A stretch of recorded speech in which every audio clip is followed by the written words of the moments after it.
¿Querés un tema que pasar recién? No. Bueno, te vi recién salir velozmente hacia afuera mirando al cielo. Estoy esperando desde que va a ver que me parece como usted sé que tiene una cierta afición por la Pachamama. Me parece que ando por allá haciendo algo de eso, ¿no?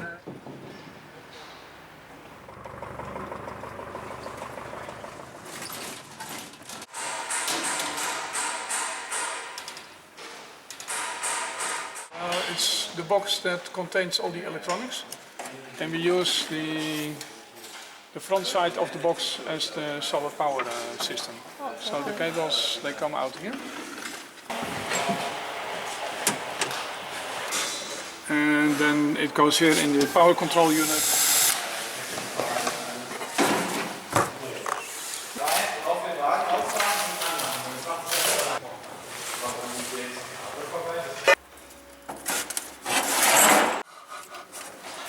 Should be safe during transport.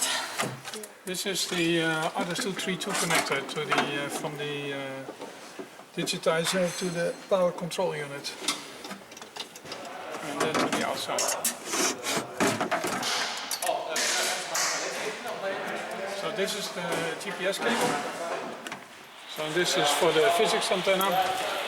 So we have only double polarization channels Yes. here? Only north, south, and east, west. And what about the vertical? Well, if you believe in Maxwell laws, then the vertical comes for free. But there are plans to look also for the vertical polarization as a separate antenna. Because in principle you can then, with one antenna station, you can determine the direction of the pulse. Okay. This is actually the electronic box for the whole station. And the battery will be here. It's not fitted yet. This will be done by the final inspection team. And how long will last the battery? That's a good question. We did have batteries in the field.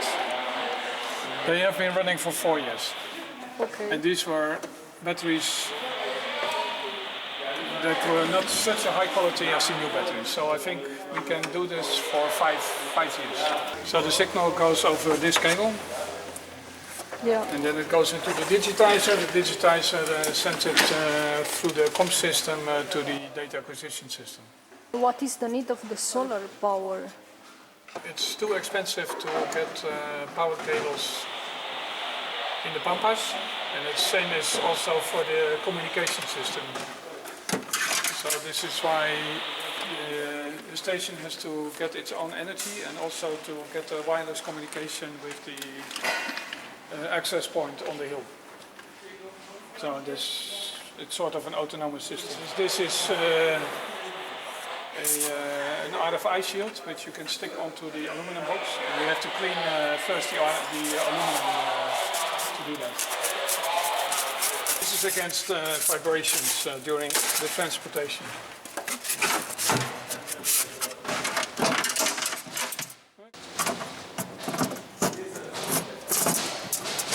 So this is the box we have been working on. This is the main pole, which is already in the pampas at this moment. It's a very simple system. The deployment takes 1 hour. To put it onto the pole, put the antenna cables in, align the communication antenna, and ask the operator on the other side if the system goes. Next we perform some tests. Now we can communicate with this computer through this antenna over there, this white one. So this is working in which frequency? 5 gigahertz.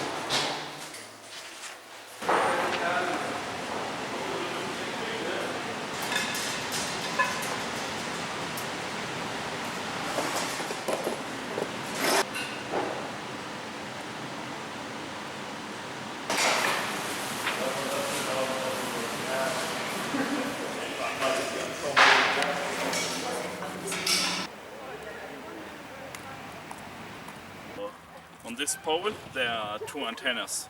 One antenna is for the wireless communication to transfer the data from the radio stations. Yeah. And the second antenna is a GPS antenna. The antennas I prepare now will transmit first the signal from the CIS and then from the CIS as an uplink to Cogeco where our central data acquisition is. And from Cogeco, where the data is transferred? First it's stored in Cogeco and then it's transferred to the central campus or distributed to Europe for data analysis. What is the size of data stored? Depending how strong we set the trigger conditions, it can be anything from let's say 10 or a few 10 of megabyte to several gigabyte per day. In principle, it can be up to 100 or a few hundred events per second triggered by the safe trigger. In some of the stations we have implemented an external trigger which gets triggered by the Auger surface detector array. So this means we have for these stations the same event rate as the surface detector in the area. AERA is an engineering array, so it's not yet just implementing the best solution you have at the moment, but it's also testing about new solutions which could be of use for future arrays. So it's more a technical experiment. So we have several solutions at the same time to get experience and then maybe in 1 or 2 years know which one is the best and can build the next future array then with the best solution only. So the location is not the very best for doing radio measurements of this kind because you need two conditions. You need a high geomagnetic field in the area and at the same time you want to have a strong earth magnetic field. So a high earth magnetic field and a low background. And here we have a low background, but the geomagnetic field strength is not so strong as in other regions, like at Lopez, for example. But nevertheless, we are here because the Auger Observatory is here. I work in Auger since actually end of '99. I would really like to see again this correlation that we had in the beginning of our data taking and really learn what is the origin of cosmic rays. And I think that to achieve this goal we need better data and we need to try to have the identification of primary particles and if you want to really measure the highest energy cosmic rays, it is only the surface detector that can do this job. And by putting new electronics, I hope that at least we will move towards this goal. So what will be this achievement useful for us as scientists and also for society? You know that this is one of the most important questions in astrophysics still. And it has been studied for 100 years now because Victor Hess made the first balloon flight in 1912. And this question, what is the origin of cosmic rays, is a really fundamental question for astrophysics. And I don't know if we can, really hope that we can solve it by measuring the highest energy cosmic rays. Why highest energy cosmic rays? Simply because the magnetic fields are destroying the signal for the lower energy cosmic rays. So you really need to go to a very high energy cosmic rays to hope to have some kind of correlation with structures in the nearby universe. Now you're seeing a shower which has hit the array, which is shown here represented by pyramids, and the size of a pyramid is proportional to the signal size at each tank. This shower has come in at an angle of about 60 degrees to the vertical and is a special event in that two of the fluorescence detectors, the one at Los Morados and the one at Los Leones, have both seen light shown by the blue and red features. From this we can reconstruct the direction of the event to an accuracy of about 0.1 degree and measure the primary energy to about 20%. Why observatory here in Malargüe in Argentina? There was several sites, possible sites. Why Pierre Auger collaboration chose Argentina? First of all, for the fluorescence measurement, we need a very clear sky. We need to have basically no clouds, no rain.